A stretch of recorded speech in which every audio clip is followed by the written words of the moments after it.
Assalamu alaikum dear viewers. Today I'm going to discuss about another few sentence. তুমি বাইরে আসো, এটার English হচ্ছে you come out. You come out.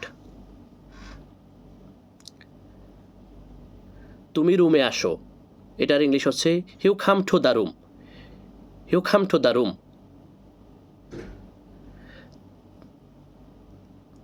তুমি রুমে আসো, এটার ইংলিশ হচ্ছে you come to the room. কাজে যাও না কেন, why not go to work. Why not go to work. কাজে যাও না কেন, এটার ইংলিশ হচ্ছে why not go to work. কী সমস্যা তোমার?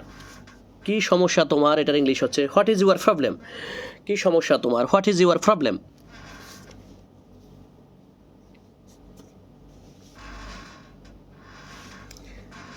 আমি ঢাকায় থাকি, এটার ইংলিশ হচ্ছে আই লিভ ইন ঢাকা। আমি ঢাকায় থাকি, এটার ইংলিশ হচ্ছে আই লিভ ইন ঢাকা।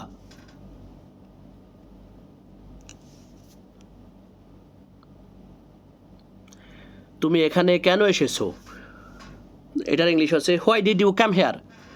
তুমি এখানে কেন এসেছো, এটার ইংলিশ হচ্ছে why did you come hair.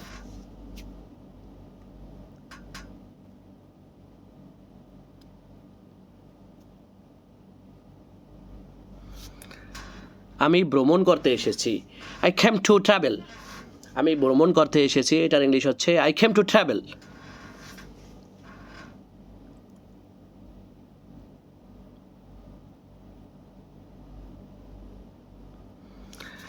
আমার দিকে তাকাও, এটা